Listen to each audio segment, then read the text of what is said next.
Yes, my name is Rene Forrest. I'm Haitian, and thank you for the opportunity to share my views with you about Venezuela and the Venezuelan Bolivarian revolution. All of us here in this meeting tonight, we're here because we've been fighting for our own lives, for the lives of our people, the life of our country. And at this point in history, in Latin America, this struggle is defined the best by the struggle of the Cuban people and the struggle of the Venezuelan people.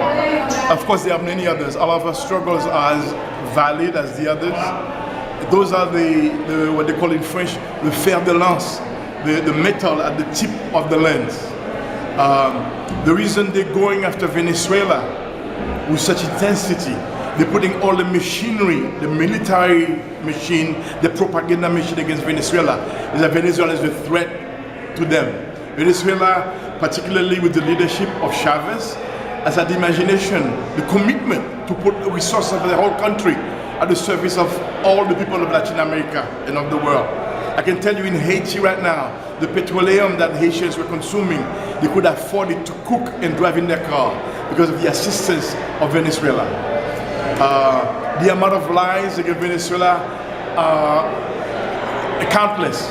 I remember as a child, my father was an ambassador, and I traveled with him. And one of the places we visited was Caracas. That was a while ago. I was shocked to see a country, the richest country really of Latin America. The capital of that city is surrounded by a ring of slum. A small minority sucking the bones, the marrow, the resources of a whole people. What the Venezuelan Bolivarian revolution is finally putting the resources of Venezuela at the service and for the good of the people of Venezuela. To put an end to the lies, the distortion, the military interventions against our people, and to say that Nuestra America, the America that Jose Marti talked about, it is our responsibility to build it.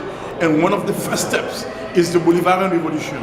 It's this revolution that put its resources for the people of Venezuela. And what do you think the people of New York City should do in supporting the Venezuelan people and government? Well, this is not easy. As I was saying, there's such a level of propaganda around what's happening in Venezuela. Even the so-called liberal press makes statements like, Chavez is a dictator. What is those people?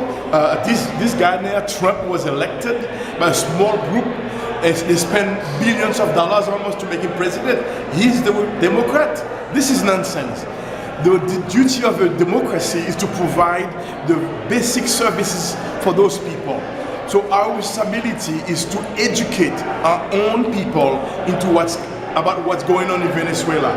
Is to organize, to support the Venezuelan interests of the people of Venezuela here, including its embassy, in demonstration, in whatever activities they do.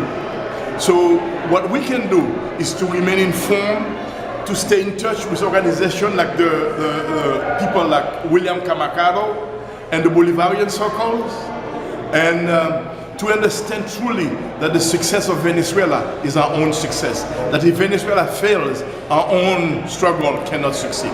One last message for the people that are listening to you en Cadena Nacional de Información al Desnudo. This is a struggle to the death and for life.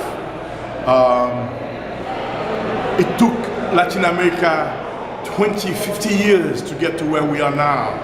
Again, I've been a gray hair. I remember dictatorship in Brazil, military dictatorship in Brazil, in Argentina, Trujillo in Dominican Republic, Batista in Cuba, Duvalier in Haiti.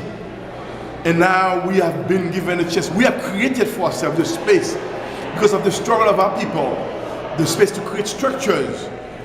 And now these reactionary forces cannot accept that and are pushing back to destroy us. We cannot allow that to happen. Thank you. Thank you.